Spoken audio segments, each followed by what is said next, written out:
One of the observations that I've been trying to make both of myself and others around me, especially other men around me, is what is animating them in their soul? What is their will like? What is my will like?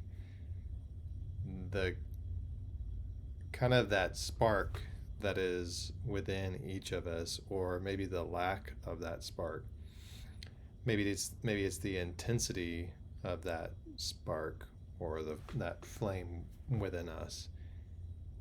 But the thing that's interesting to me sometimes is that I'll meet a man, I'll meet someone, and based on their physical appearance or based on how they carry themselves, I might expect a certain type of presence.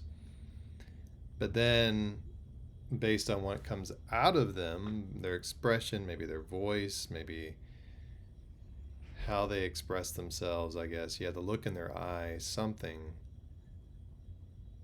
it can maybe conveys something totally different. And I find myself wondering about that, wondering why that is, and starting to observe soul. I don't think it's just personality or intelligence or things like that. I think it's something deeper. Today, in my reading of the Odyssey, there was a portion where Telemachus kind of gets to the point of having enough. See, all these suitors and all these people are in his house, and trying to seek his mom for marriage. His dad Odysseus has been gone for years, and there's all these people in his house eating his food and taking up their space and basically just kind of doing what they want with the place.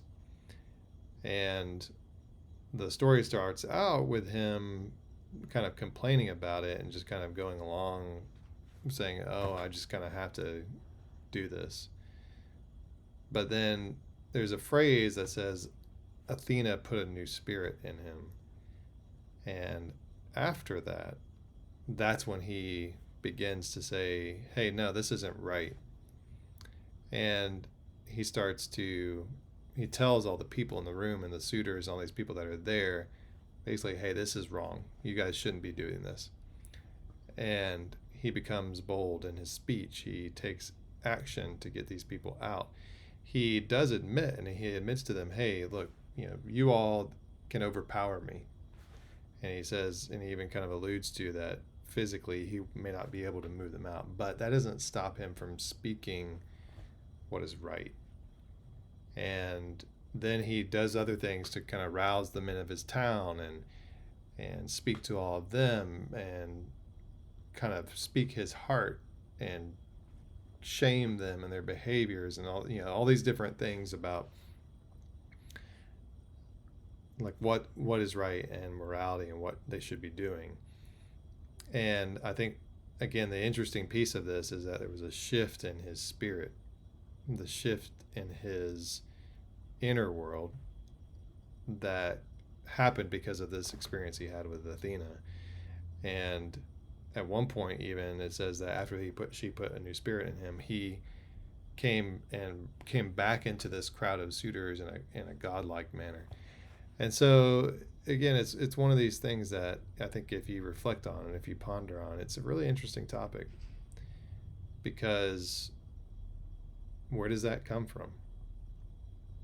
Where does it come from?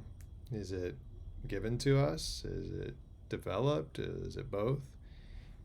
When one of my other studies, I was studying the Bhagavad Gita.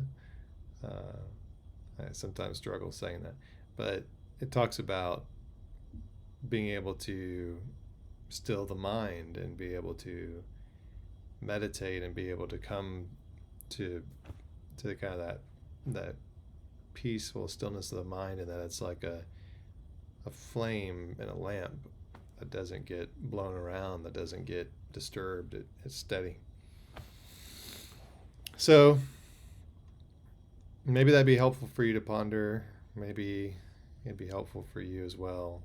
But I think that there is something wonderful there that as men, yes, we can shape our bodies, and yes, and we should shape our minds, and we should grow stronger. But there is also the core beneath all that of what is that divine spark in us? What is the spark, the presence, and how does it remain undisturbed and unblown around by the winds like a flame in a lamp, despite what's going on, maybe despite other people around us? Are we able to maintain that presence and maintain that presence of mind and will regardless of the situation? I think there's some real power there, some real strength there. All right.